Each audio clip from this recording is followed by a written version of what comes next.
Students, हम पढ़ रहे हैं chapter number 2 acid basis and salts. और अब तक हमने इसमें एसिड्स के बारे में पढ़ा, एसिड बेसिस के केमिकल रिएक्शंस के बारे में पढ़ा, केमिकल प्रॉपर्टीज़ के बारे में पढ़ा, देन सॉल्ट्स के बारे में पढ़ा, पीएच के बारे में पढ़ा हमने। ठीक है, नेक्स्ट हमने जो है सॉल्ट्स जो है अभी हम फ़िलहाल पढ़ ही रहे हैं, तो इसमें हमने सबसे पहले सोडियम हाइड्रोक्साइड पढ़ा, उसके बाद ब्लीचिंग पाउडर पढ़ा, उसके बाद आपने बेकिंग सोडा पढ़ा, उसी के अंदर बेकिंग सोडा के अंदर ही बेकिंग पाउडर का फॉर्मेशन था। ठीक है, now last salt is washing soda. ठीक है, तो अब ये वॉशिंग सोडा कैसे ऑब्टेन होता है देखते हैं। जब हमने, अगर आपको याद होगा कि बेकिंग सोडा को हीट किया था, जैसे मैं अभी आपको स्लाइड में पीछे दिखा देती हूँ, baking soda sodium hydrogen carbonate को जब हमने हीट किया था तो सोडियम कार्बोनेट बना था, है ना। यही सोडियम कार्बोनेट जो है यूज होता है आपके वॉशिंग सोडा के फॉर्मेशन में। अब क्या हो रहा है, sodium carbonate can be obtained by heating baking soda. Baking soda से हमको मिल रहा था sodium carbonate. Recrystallization of sodium carbonate gives washing soda. अगर हम इस सोडियम कार्बोनेट में वाटर के मॉलिक्यूल्स जो है ऐड कर देंगे तो it will lead to the formation of washing soda, that is sodium carbonate decahydrate. ठीक है, 10 इसमें वाटर मॉलिक्यूल्स ऐड हो चुके हैं। तो स्टूडेंट्स, ये भी बहुत इम्पॉर्टेंट आपका इक्वेशन है और बहुत इंपॉर्टेंट सॉल्ट है, जिसके यूजेस के बारे में बहुत क्वेश्चंस पूछे जाते हैं। जैसा कि मैंने आपको कल भी बताया था, लास्ट लेक्चर में भी बताया था कि जितने भी आपके ये सॉल्ट्स हैं उनके यूजेस, उनके फॉर्मेशन, उनके रिएक्शंस के बारे में पूछा जाता है बोर्ड एग्जाम में इन वन फॉर्म और द अनदर फॉर्म।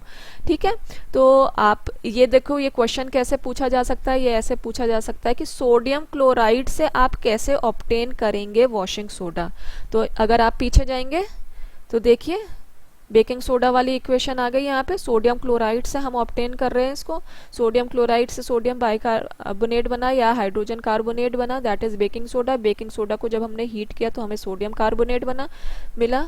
और जब सोडियम कार्बोनेट हमको मिला तो उसमें जब हमने वाटर मॉलिक्यूल्स ऐड कर दिए तो वॉशिंग सोडा हमें मिला। तो ठीक है, आपसे डायरेक्ट क्वेश्चन ना पूछ करके पूछ लिया जाएगा कि सोडियम क्लोराइड से कैसे आपको मिला है वॉशिंग सोडा। सो ये ध्यान रखना है, पीछे से आपको फिर इक्वेशंस देनी पड़ेंगी सारी की सारी।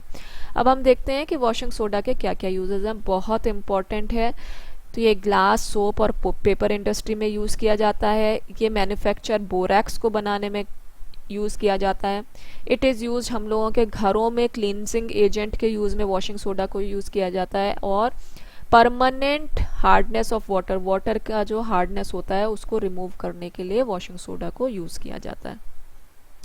Okay, so these are the important uses of washing soda. अब नेक्स्ट देखते हैं। नेक्स्ट अब आपका लास्ट टॉपिक आ रहा है इस चैप्टर का, that is water of crystallization. अब वाटर ऑफ क्रिस्टलाइजेशन क्या होता है, जैसा कि बच्चों अभी आपने वॉशिंग सोडा के फॉर्मूले में पढ़ा, इट वॉज Na2CO3.10H2O। तो अब जैसे यहाँ पे एक एग्जाम्पल दे रखा है, देखो सेम उसका Na2CO3.10H2O वॉशिंग सोडा का आपकी वो लिखा हुआ है, फॉर्मूला लिखा हुआ है। अब इस फॉर्मूले में जो ये 10H2O है ना, this is nothing but water of crystallization. ठीक है, पढ़ते हैं इसको क्या है।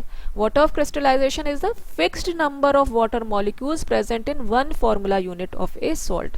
कोई भी सॉल्ट अगर आपने लिया है उसमें वाटर मॉलिक्यूल्स, जो fixed number of water molecules हैं, उनको हम वाटर ऑफ क्रिस्टलाइजेशन कहते हैं।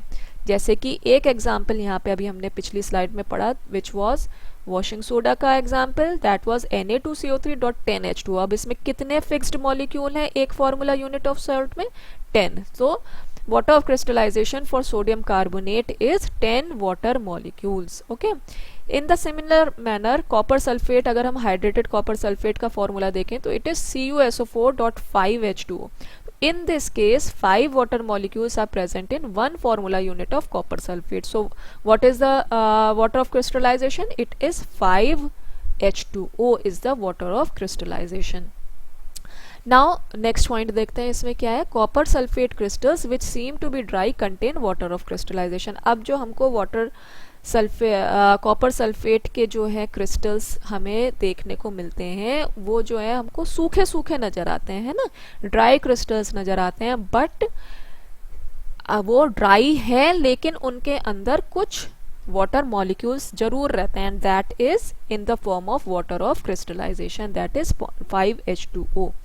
नाउ नेक्स्ट पॉइंट देखते हैं, the crystals of copper sulphate are blue in colour due to the water of crystallization. अब जो कॉपर सल्फेट के क्रिस्टल्स अगर आपने देखे होंगे या अभी आप जब हायर क्लासेस में जाएंगे तो जब आप लैब में जाएंगे तब आपने कॉपर सल्फेट के क्रिस्टल्स हम देखेंगे तो वो होते हैं ब्लू कलर के. अब वो ब्लू कलर किस वजह से है, इस ही वाटर ऑफ क्रिस्टलाइजेशन या 5H2O जो प्रेजेंट है हर फॉर्मूला यूनिट में कॉपर सल्फेट के, उस वजह से कॉपर सल्फेट सॉल्यूशन में, कॉपर सल्फेट क्रिस्टल में का कलर ब्लू कलर का होता है. ठीक है, and this is the reason why copper sulphate is also known as नीला थोथा. हिंदी में जो है हम कॉपर सल्फेट को नीला थोथा भी बोलते हैं. ठीक है बेटा, तो ये एक इम्पॉर्टेंट एस्पेक्ट है इस चैप्टर का. ये छोटे छोटे से क्वेश्चंस वाटर ऑफ क्रिस्टलाइजेशन कि what is water of crystallization, give some examples of water of crystallization, और it can be given that कुछ आपको पूछ लिया जाएगा कि how many what is the water of crystallization of washing soda, या copper sulphate में वाटर ऑफ क्रिस्टलाइजेशन कितना है, एक्सप्लेन अबाउट दैट. तो इट कैन बी आस्क्ड, छोटे छोटे क्वेश्चन इसमें से पूछे जा सकते हैं. नेक्स्ट आपका सेम वाटर ऑफ क्रिस्टलाइजेशन पे ही दो इम्पॉर्टेंट आपके कंपाउंड्स बनते हैं, that is gypsum and plaster of Paris. बहुत इंपॉर्टेंट स्लाइड है, बहुत सारे क्वेश्चंस पूछे जाते हैं, ये इक्वेशंस आपको याद करनी पड़ेंगी. देखें, now another salt gypsum has 2 water molecules as water of crystallization. एक और सॉल्ट है जिप्सम जिसका कि फॉर्मूला है CaSO4.2H2O, and the formula itself tells that this particular formula unit of gypsum is containing 2 water molecules. ठीक है, ऐसे ही प्लास्टर ऑफ पेरिस है, प्लास्टर ऑफ पेरिस में हाफ वाटर मॉलिक्यूल प्रेजेंट है. अब देखते हैं कि हमको प्लास्टर ऑफ पेरिस कैसे मिलता है. प्लास्टर ऑफ पेरिस जब हम जिप्सम सॉल्ट को CaSO4.2H2O को हीट करते हैं 373 केल्विन पे, तब ये जो है सॉल्ट जो है अपने पास से 1.5 वाटर मॉलिक्यूल को रिलीज कर देता है और हाफ वाटर मॉलिक्यूल इस सॉल्ट के साथ कंबाइन हो जाता है. ठीक है, रह जाता है, वो रिलीज नहीं हो पाता है. And this half water molecule वाला जो आपका कंपाउंड था, this is known as calcium sulphate dot half H2O. ठीक है, and this is known as plaster of Paris. और ये वही प्लास्टर ऑफ पेरिस है जो कि आपके कहाँ पे यूज होता है, जब भी किसी के अगर फ्रैक्चर, भगवान ना करे किसी को हो फ्रैक्चर होता है तो जो प्लास्टर चढ़ता है that is plaster of Paris. हमारी फ्रैक्चर्ड बोन्स को ठीक करेक्ट पोजीशन पे करने के लिए प्लास्टर ऑफ पेरिस का यूज़ किया जाता है. इवन हम अपने घरों में आजकल सीलिंग पे बहुत बड़ा फैशन ट्रेंड चल गया है सीलिंग POP वाली बनानी, तो वो भी आपके प्लास्टर ऑफ पेरिस से ही बनती है. नाउ अगेन, अब इस प्लास्टर ऑफ पेरिस में CaSO4.2H2O में अगर आप 3/2 वाटर मॉलिक्यूल फिर से ऐड कर देंगे तो ये वापस से क्या बन जाएगा, it will lead to the formation of hard solid mass that is CaSO4.2H2O that is gypsum. तो बच्चों ये जिप्सम का फॉर्मेशन बहुत आता है एग्जाम में, इस साल भी आया है, और ये प्लास्टर ऑफ पेरिस का फॉर्मेशन भी बहुत आता है एग्जाम में. तो ये आपको कुछ चीज़ें हैं जो कि आपको ध्यान रखनी है इस चैप्टर की और इनको याद रखना है. किसी ना किसी फॉर्म में ये आपके एग्जाम में जरूर आएगा, या तो मल्टीपल चॉइस क्वेश्चन में आएगा या फिर आपके जो है 1 नंबर का या 2-3 नंबर के क्वेश्चंस में पूछा जा सकता है बहुत इजीली. ठीक है, तो विद दिस स्टूडेंट्स ये चैप्टर आपका यहीं पे ही खत्म होता है, acid basis and salts, and will continue with another chapter in the next lecture. Okay, thank you very much.